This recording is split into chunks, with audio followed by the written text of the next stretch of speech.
నన్ను బలపర్చు క్రీస్తు యందు నేను సమస్తము చేయగలను. దేవుడు మన పక్షమునుండగా మనకి విరోధి ఎవడు? ఆమేన్, ఆమేన్. రండి ఈరోజు ప్రార్థించుకోవడానికి వెళ్దాం. మార్కు సువార్త 15వ అధ్యాయం 19వ వచనం చదువుదాం. మొదటిగా 16 చదివి 19 చదువుదాం. మార్కు సువార్త 15వ అధ్యాయం 16 చదువుకుని 19 చదువుకున్నామండి. అంతటా సైనికులు ఆయనను ప్రెతోరియమును అధికార మందిరంలోనికి తీసుకుని పోయి సైనికులందరినీ సమకూర్చిన తరువాత 19వ వచనం, మరియు రెల్లుతో ఆయన తల మీద కొట్టి ఆయన మీద ఉమ్ము వేసి మోకాళ్ళుని ఆయనకు నమస్కారము చేసిరి. చాలు. సో సైనికులు ఆ అధికార మందిరంలోనికి ఆయనను తీసుకుని పోయి సైనికులందరినీ కూడా సమకూర్చుకొనిన తర్వాత అనే పాయింట్ని మనం ఎక్కువగా చూస్తున్నాం. ఎవరు ఎందుకు సమకూర్చుకుంటున్నారు అనే విషయాన్ని కూడా మనం గమనించాలి. సమకూర్చుట అనేది సమకూర్చుటకే అయితే మంచిది. చెప్పండి అన్నమాట. సమకూర్చుట అనేది సమకూర్చుటకైతే మంచిది. కానీ సమకూర్చుట అనేది చెదరగొట్టుటకైతే డేంజర్.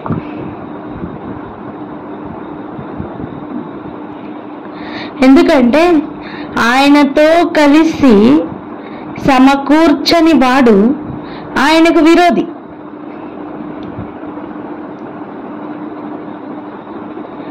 ఆయనతో కలిసి సమకూర్చని వాడు చెదరగొట్టువాడు. ఇక్కడ మనం దేవునితో కలిసి సమకూరుస్తున్న అనుభవాన్ని చూడట్లేదు. దేవునికి వ్యతిరేకంగా పనిచేయడం కోసం సమకూర్చుకుంటున్న అనుభవాన్ని మనం ఇక్కడ చూస్తున్నాం. అందుకే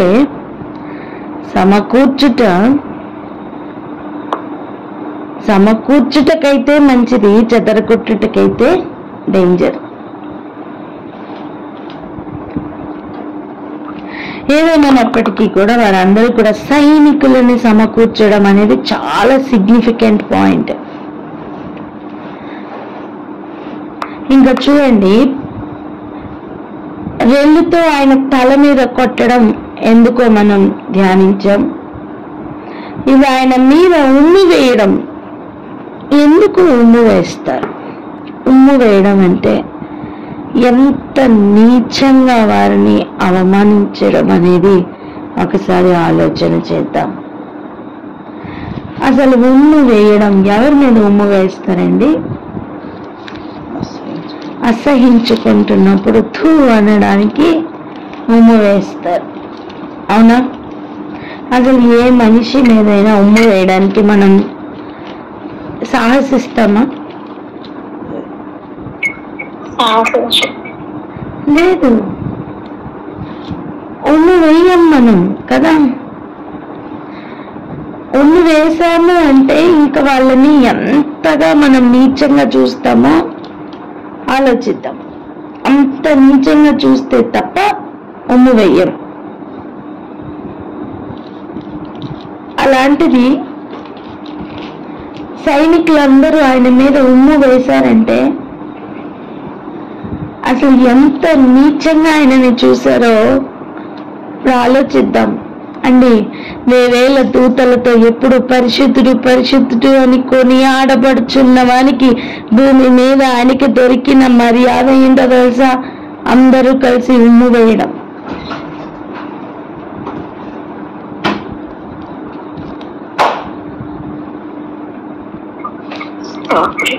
ఎంత అన్యాయమైన విషయమో ఒకసారి ఆలోచన చేద్దాం.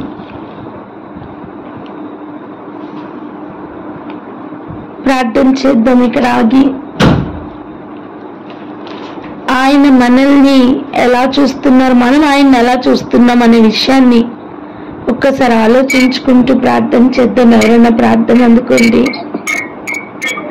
హల్లెలూయా. మహోన్నతుడ, పరిశుద్ధుడ, ప్రభా, స్తుతి స్తుతి స్తోత్రం స్తోత్రం స్తోత్రములు తండ్రి. వందనాలు చెల్లించుకుంటున్నాం తండ్రి. స్తోత్రములయ్యా. ఆయన 10,000 దూతలతో పరిశుద్ధుడు పరిశుద్ధుడు పరిశుద్ధుడు అని కొన్ని ఆడబడుతున్న ప్రభా, ఆయన నా తండ్రి మీకు వందనాలు చెల్లించుకుంటున్నామయ్యా.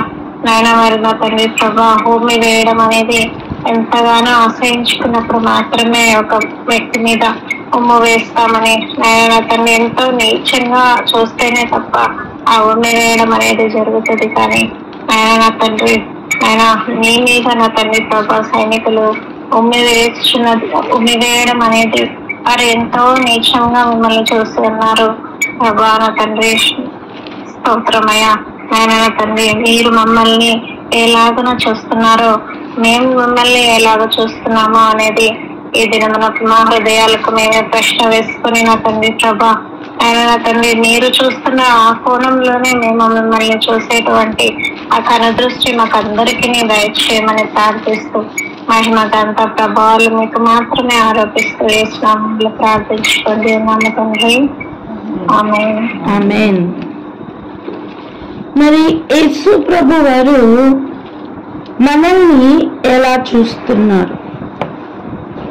ఏమంటున్నారంటే, భూమి మీద ఆయనని ఒప్పుకుంటే ఆయన దూతల వద్ద ఆయన ఒప్పుకుంటారు కదా, మరి భూమి మీద ఆయనను ఉమ్మిస్తే ఆయన దూతల ఎదుట ఆయన ఏం చేస్తారు?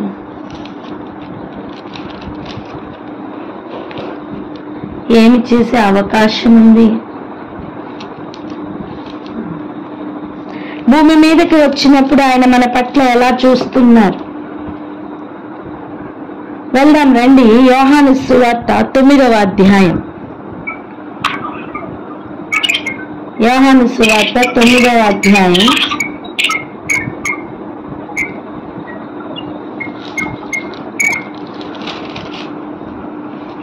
చదువుదాం. మొదటి 7 వచనాలు చదువుదాం. యోహాను సువార్త 9వ అధ్యాయం మొదటి 7 వచనాలు.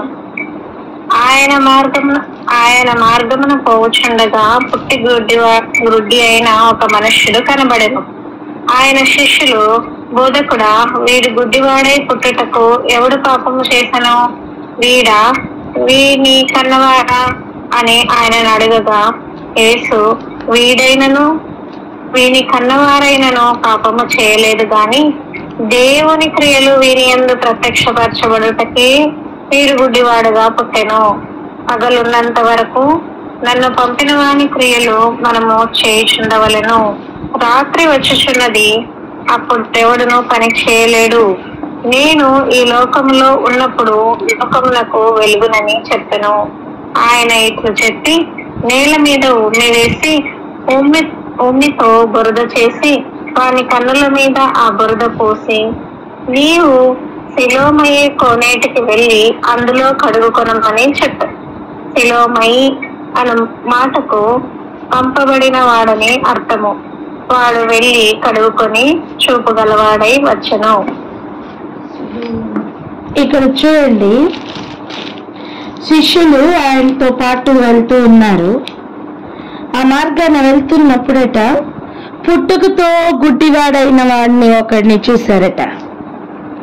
పుట్టుకతో గుడ్డివాడైన యొక్క ఆ మనిషిని చూసినప్పుడు, ఆ గుడ్డి మనిషిని చూసినప్పుడు శిష్యులకి ఇప్పుడు ఒక డౌట్ వచ్చింది. ఏమని? వీడు ఎందుకు గుడ్డివాడిగా పుట్టవలసి వచ్చింది ప్రభువా? మరి అది ఆ గుడ్డితనం వలన, లేదా ఆ గుడ్డితనం ఇతనికి రావడానికి గల కారణం అతని పాపమా, లేకపోతే వీని కన్నవారి పాపమా, లేకపోతే ఏంటి? ఒక పాపం వల్లనే ఒక గుడ్డితనం వచ్చిందని వాళ్ళు అనుకుంటున్నారు కనుక అడుగుతున్నారు ఈ ప్రశ్నని. అప్పుడు యేసు ప్రభు వాళ్ళు చెప్తున్నారు, వీడైనను వీడి కన్నవారైనను ఏ పాపము చేయలేదు. ఆ పాపం వలన ఈ గుడ్డితనం రాలేదు. కానీ ఎందుకు వచ్చిందట? వీని యందు దేవుని క్రియలు ప్రత్యక్షం అవ్వడానికి వీడు గుడ్డివాడిగా పుట్టాడట. చాలా సార్లు మనం ఎవరికైనా ఏదైనా జరుగుతుంది అనుకోండి, ఒక నెగిటివ్ సిచ్యువేషన్స్ వాళ్ళ కుటుంబంలో వస్తున్నాయి అనుకోండి, కంటిన్యూస్గా వాళ్ళు కష్టపడడం కానీ శోధింపబడడం కానీ ఇలాంటివి జరుగుతున్నప్పుడు సాధారణంగా త్వరగా ఒక కంక్లూజన్కి వచ్చేసి మనం అనేస్తాం, ఏం పాపం చేశాడో ఏమో ఇంత కష్టాలు పడుతున్నాడు, ఇలా మనం చాలా ఈజీగా మాట్లాడేస్తూ ఉంటాం. కానీ కాదు, ఒక్కొక్కసారి దేవుని క్రియలు వారిలో ప్రత్యక్షం అవడానికే వారు అలా శోధించబడవచ్చు, లేకపోతే కష్టంలో ఉండొచ్చు, శ్రమలో ఉండొచ్చు. లేదా కొంతమంది చూడండి, పరలోక రాజ్యంకు వారసులుగా అవ్వడానికే వారు ఇక్కడ అనేక శ్రమలు పొందవచ్చు. ఎందుకంటే మనం అనేక శ్రమలు అనుభవించి దేవుని రాజ్యము సంపాదించుకోవాలని మనం చదువుతున్నాం కదా, అందులో భాగం కావచ్చు, చెప్పలేం. ఉన్నత దశ ఉంటే ఆశీర్వాదమని, దీనస్థితి ఉంటే శాపమని, పాపమని అనుకునే దినాల్లో నుంచి, అనుకునే మనస్తత్వం నుంచి బయటకు వచ్చేద్దాం. ఎంత డబ్బు ఉందని, ఎన్ని ఇల్లులు ఉన్నాయని, ఎంత పరపతి ఉందని దానిని బట్టి కాదండి ఆశీర్వాదం క్యాలిక్యులేట్ అయ్యేది. దేవునికి ఎంత సన్నిహితంగా ఉన్నామనేది, దేవుని నుంచి అదృశ్యమైన బ్లెస్సింగ్స్ ఎన్ని పొందుకుంటున్నామో దానిని బట్టి ధన్యత అనేది ఆధారపడి ఉంది. ఇంత బంగారం ఉన్నవాడు ధన్యుడు అని బైబిల్లో ఎక్కడైనా ఉందా?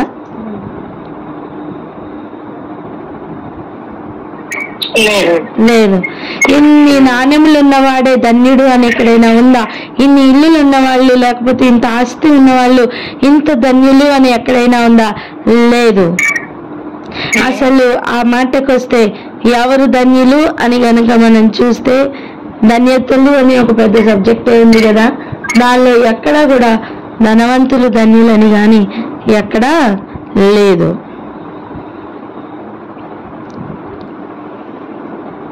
ఆత్మలో దీనులైన వారు ధన్యులట. అలా మనం ఎవరెవరు ధన్యులు అని గనక చూస్తే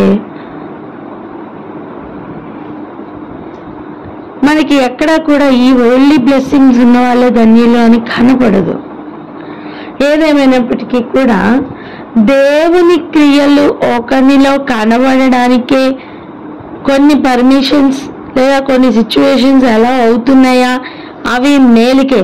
ఎందుకో చెప్పనా, దేవుడు గుణపరచడానికి వాటిని అలౌ చేస్తారు. దేవుని యొక్క మహిమ వారిలో నుంచి బయటికి రావడం కోసం దేవుడు అలౌ చేస్తారు. అలా కాకుండా ఒక్కొక్కసారి దేవుడు చూడండి, ఈ గుడ్డివాని విషయంలోనే ఏం చేశారో చూద్దాం. దేవుని క్రియలు ఆయనలో ప్రత్యక్షం అవడానికి దేవుడు చేసిన కార్యాన్ని ఈరోజు చూడడానికి ప్రయత్నం చేద్దాం రండి. అక్కడ ఆయన ఇచ్చిన స్టేట్మెంట్స్ ని అండర్లైన్ చేయండి. Fourth and fifth verse. మనం 6th వర్స్కి వెళ్ళిపోదాం. 4, 5 అండర్లైన్ చేసి పెట్టండి, కానీ 6th వర్స్ చదువుదాం. ఆయన ఇలా చెప్పి నేల మీద ఉమ్ము వేస్తారట, ఆ ఉమ్ముతో బురద చేశారట. వాని కన్నుల మీద ఆ బురదని పామేరట. పామి ఆ బురదని కన్నులకి రాసి వెళ్ళి సిలోయం అను కోనేటికి వెళ్ళి అందులో కడుక్కోమని చెప్పారట. ఇంతకీ సిలోయము అంటే ఏమిటి అర్థం? పంపబడిన వాడని అర్థం. వాడు వెళ్ళి కడుక్కొని చూపు గలవాడై వచ్చాడట. ఇక్కడ ఒక సిచ్యువేషన్ మనం గమనించాలి. సిలోయము అంటే ఏంటంట? పంపబడిన వాడు. చెప్పండి అన్నమాట.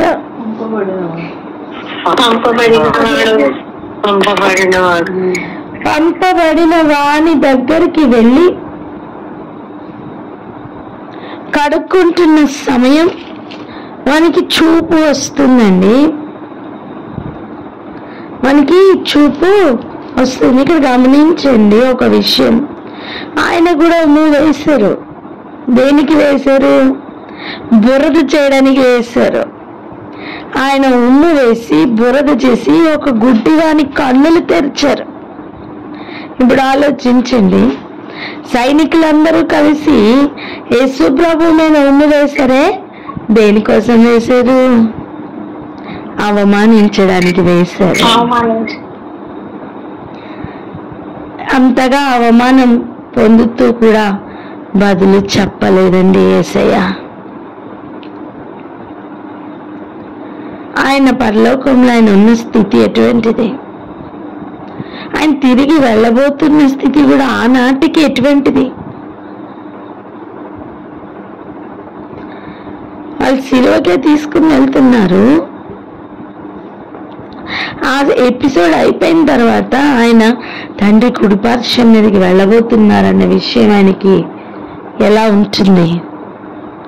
పొందబోతున్న మహిమ ఎదుట ఈ శ్రమ ఎన్న తగినది కాదు అని ఆయన మౌనంగా ఉన్నట్టుగా మనం చూస్తున్నాం.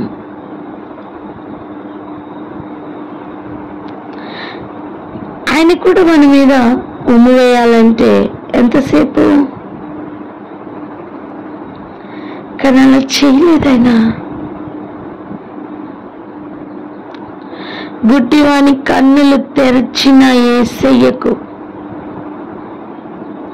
సైనికులందరూ కలిసి చేస్తున్న మర్యాద ఒకసారి చూడండి. ఇంతకీ ఆయన కన్నులు తెరిచినందుకు అక్కడ ఏమైనా సంతోషం పుట్టిందా అంటే అది కూడా లేదు. ఒకసారి చూడండి ఇవన్నీ ఎలా ఒక్కొక్కరు ప్రశ్నించారో కొంచెం చూద్దాం. యోహాను సువార్తకు వెళ్దాం రండి. 9వ అధ్యాయంలో మరి చూడండి 8వ వచనం. కాబట్టి పొరుగు వారును వాడు భిక్షకుడని అంతకుముందు చూచిన వారును వీడు కూర్చుండి భిక్షమెత్తుకునేవాడు కాడా అన్నారు. ఒకప్పుడు భిక్షమెత్తుకుంటూనే ఉన్నాడు, అవును, కానీ ఇప్పుడు వానికి కన్నులు తెరవబడ్డాయి. ఆమేన్.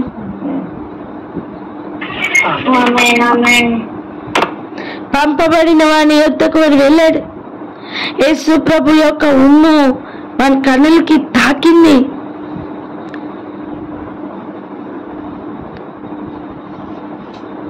పంపబడిన వాడు, ఒకసారి ఆలోచించండి, పౌలుకి కూడా సౌలు నుంచి పౌలవుతున్న టైంలో దమస్కు మార్గంలో కన్నులు కనబడకుండా అయిపోయిన సమయం ఉండెను. దేవుడు ఒక వ్యక్తిని పంపించారు. అననీయ అనే వ్యక్తిని పంపలేదా? అప్పుడు ఆ వ్యక్తి పంపబడిన వాడు కాదా? ఆ వ్యక్తితో మాట్లాడుతున్నప్పుడు, ఆ వ్యక్తి ప్రార్థిస్తున్నప్పుడు తన కన్నులు ఓపెన్ అవ్వలేదా? అలాగైతే ప్రతి ఒక్క వ్యక్తి కొరకు భూమి మీదకు ఎవరో ఒకరు పంపబడి ఉంటారు. నువ్వు ఆ పంపబడిన వ్యక్తి దగ్గరికి వెళ్తేనే నీ కన్నులు ఓపెన్ అవుతాయి నాన్న. సిలోయమని లోయ దగ్గరికి, ఆ కొనం దగ్గరికి వెళ్ళమన్నారు కదా, ఆ కోనేటి దగ్గరికి కాకుండా ఒకవేళ బెతస్తా కోనేటి దగ్గరికి వెళ్తే స్వస్థత జరిగేదా? చెప్పండి, చెప్పాల. పోనీ నది, యోర్దాను నది దగ్గరికి వెళ్ళింటే ఆ కన్నులు ఓపెన్ అయ్యేవా? లేదు. అంటే ఒక్కొక్కరి కొరకు ఒక్కొక్కరు నియమింపబడి ఉంటారు, ఒక్కొక్కరి కొరకు ఒక్కొక్కరు పంపబడి ఉంటారు.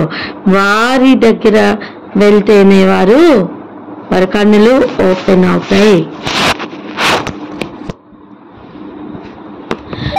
పంపబడిన వారిని గుర్తుపట్టాలి.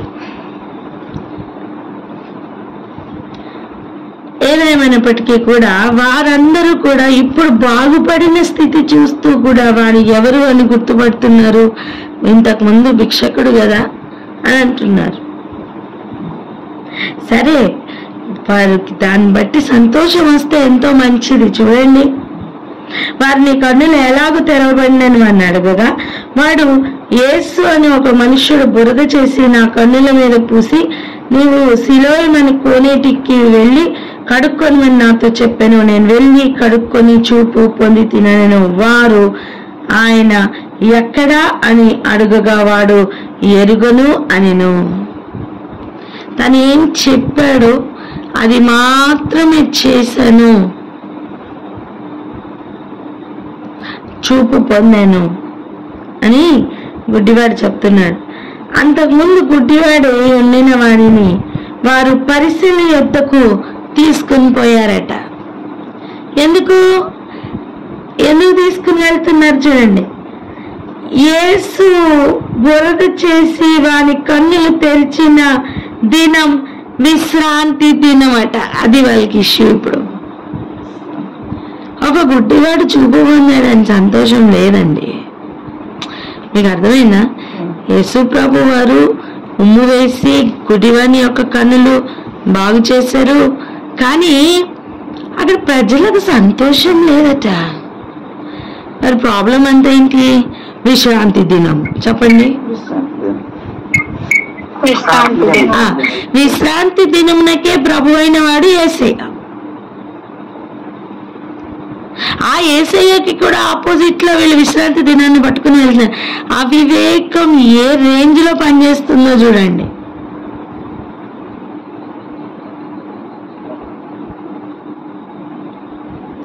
అయితే ఏమైంది? వాడు ఎలాగ చూపు పొందిన దాని గురించి పరిసయ్యులు కూడా వాణిని మరలా అడిగారు. వాడు మరలా అదే విషయం చెప్పాడు. అప్పుడు 16వ వచనం, వారు పరిసయ్యుల్లో కొందరట, ఈ మనుష్యుడు విశ్రాంతి దినం ఆచరించుట లేదు గనుక దేవుని యొద్ద నుండి వచ్చిన వాడు కాదు అంటున్నారు.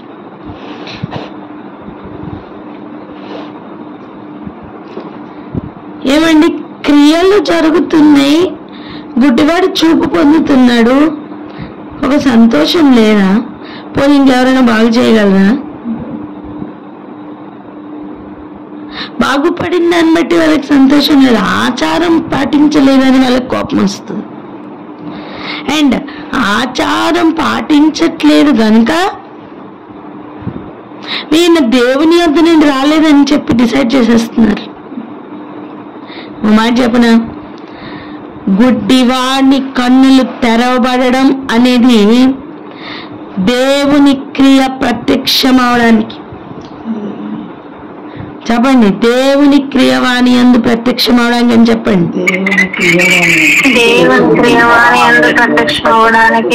అంతేకాదు పరిసయ్యులను ఎక్స్పోజ్ చేయడానికి. చెప్పండి ఆ మాట కూడా.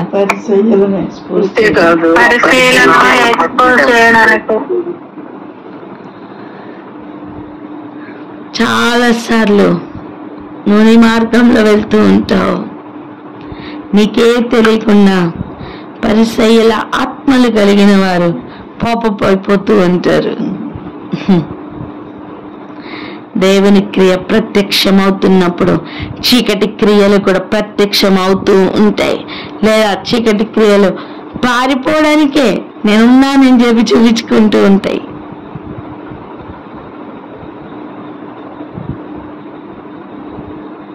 ఏదేమైనా ఇప్పుడు మన సబ్జెక్ట్ వారు కాదు కనుక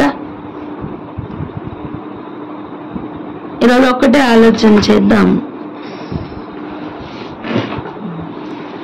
ఆచారాలని ఆస్పాదం చేసుకోవద్దు. చెప్పండి ఆ మాట. ఆచారాలను ఆస్పాదం చేసుకోవద్దు. ప్రపంచమంతా ఇది ఇలాగే అని చెప్పి ఏదైనా చెప్తుంది అంటే అందులో ఖచ్చితంగా ఏదో ఆలోచించవలసిన పాయింట్ ఉంటుంది. దేవుడు ఆశ్చర్యకరుడు, ఆశ్చర్యకార్యాలు చేస్తారు. ఆయన ఉమ్మి వేస్తే కూడా ఒక వ్యక్తి గుడ్డి కన్నులు ఓపెన్ అయిపోతాయి. ఇంకా చెప్పాలంటే ఒకని గుడ్డితనం పోవాలి అంటే ఆయన ఉమ్ము కూడా చాలు అంటున్నా.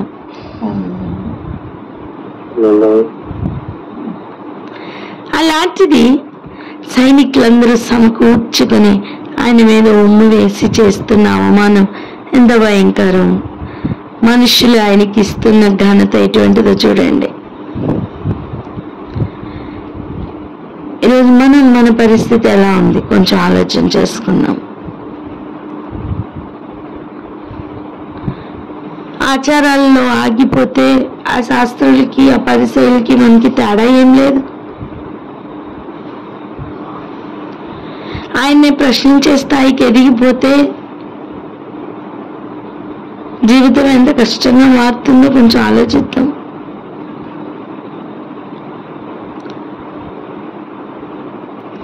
భూమి మీదకి ఆయన వచ్చినప్పుడు ఆయనను ఉమ్మివేస్తున్న అనుభవం ఉంటే, పరలోకంలో ఆయన యుద్ధకు వెళ్ళినప్పుడు ఆయన ఏం చేస్తారు అనేది ఆలోచన చేస్తే భయం వేస్తుంది కదా.